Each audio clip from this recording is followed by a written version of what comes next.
민주당, 너희들끼리 싸우다 망해라. 사기 탄핵의 공범들, 결국 내부에서 찢어지고 있다. 여러분, 대한민국의 정치 지형이 요동치고 있습니다. 윤석열 대통령을 탄핵하고 감옥에 가둬도 대한민국의 흐름을 바꿀 수 없으니 이제는 민주당 내부에서 서로 치고받으며 개싸움을 벌이고 있습니다. 이제 한번 정리해봅시다.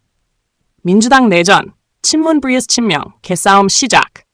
김경수, 이재명 향해 칼을 빼들다. 1,500자가 넘는 장문의 글을 올리며 이재명과 그의 공천 독재를 비판, 비명계 학살, 사당화, 극단적 1인 체제 등 민주당 금기어를 직접 꺼냄. 마치 내가 민주당을 말아먹었다는 선언문처럼 보이는 이에 대한 친명의 반응? 친문계의 과거 책임을 들추며 너희가 패족 아니었냐? 라고 맞받아침 이명박 정권 시절 노무현 최측근이었던 안희정이 친노는 패족이다 라고 선언했던 것을 언급하며 친문을 몰아붙임. 전반적인 기류는 또 분열이냐? 지긋지긋하다. 결국 민주당의 내부 싸움은 과거 노무현 사망 이후 벌어졌던 친노 비노 갈등의 재현이다. 이재명의 독재에 대한 반발, 문재인의 존재감 회복 시도, 그리고 친문과 친명이 서로 권력을 놓고 싸우는 모습. 우리가 예전에도 봐왔던, 그리고 앞으로도 계속될 민주당의 고질병 내부 권력 투쟁이다. 김경수가 칼을 빼든 이유, 이재명아, 너만 살지 마라. 김경수의 측근들은 3가지 이유를 들었다. 문재인 이재명 만남을 앞두고 사전 요구사항 전달, 조기 대선 국면에 대비해 더 넓은 민주당이 필요하다. 친문 없이 너 혼자 대선 장담하지 마라. 이재명의 하락세 지지율을 이용 이재명의 지지율이 박스권에 갇혀있자 이 기회를 틈타 친문이 다시 힘을 잡으려 함. 지금이 가장 독한 말을 할 적기.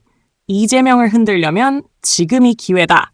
민주당 내부 개싸움에서 우위를 점하려면 먼저 칼을 빼야 한다는 판단 한마디로 김경수는 문재인의 대리인 역할을 하며 이재명을 흔들고 있다.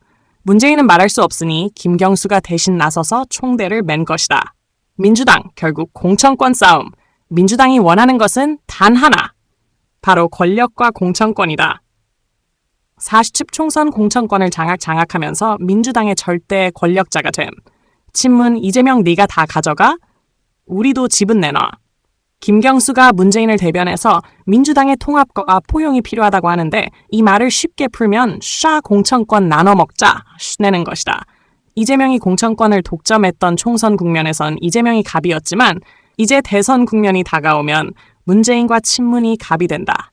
즉, 친문계는 총선에서는 힘을 못 썼지만 대선에서는 힘을 쓰겠다는 것이다. 이재명이 친문계의 지원 없이는 대선을 치를 수 없기에 이참에 당내 영향력을 회복하겠다는 계산이다. 이재명, 넌 우리 들러리 해라. 친문의 전략. 현재 친문은 전면전을 피하고 있다. 이재명의 공직선거법 재판이 끝날 때까지, 즉 대선 국면이 본격화되기 전까지는 존재감을 드러내며 체급을 키우는 전략을 쓸 것이다. 친문, 네가 우리를 대놓고 무시할 수 있겠어?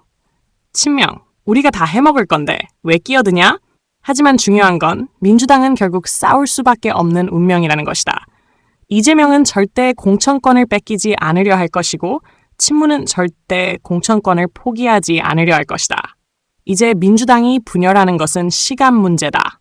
그렇다. 민주당은 망해간다. 사기 탄핵의 공범들, 너희들도 곧 망한다. 사기 탄핵을 주도한 민주당, 선관위, 조중동, 그리고 간신배들. 너희들은 이제 몰락의 길을 걷고 있다. 민주당은 내부 싸움으로 망하고 조중동은 국민의 신뢰를 잃고 간신들은 벌을 받을 것이다. 그들은 윤석열을 가둬두면 모든 게 끝날 거라 생각했다. 하지만 현실은 반대다. 윤석열 대통령의 영향력은 사라지지 않았다. 민주당은 내부 권력 투쟁으로 무너지고 있다. 조중동은 날이 갈수록 신뢰를 잃고 있다. 결국 사기 탄핵을 주도했던 자들은 서로 물어뜯다가 스스로 무너질 것이다. 이제 남은 건 윤석열 대통령의 기환뿐이다. 결론. 민주당, 너희들끼리 싸우다가 망해라. 친문과 친명의 싸움. 그것은 좌파 몰락의 서막이다. 과거 노무현 정권 이후 친노와 비노가 갈라지면서 민주당이 한동안 표류했듯이 이제는 친명과 친문이 서로 죽이고 죽이는 전쟁을 시작했다. 그렇다.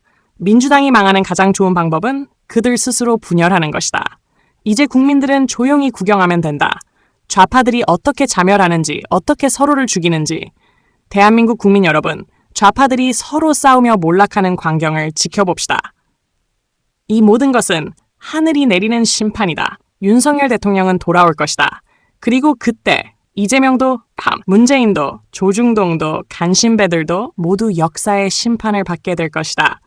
대한민국을 지키는 싸움 끝까지 함께 갑시다. 이상 여러분의 캡틴이었습니다.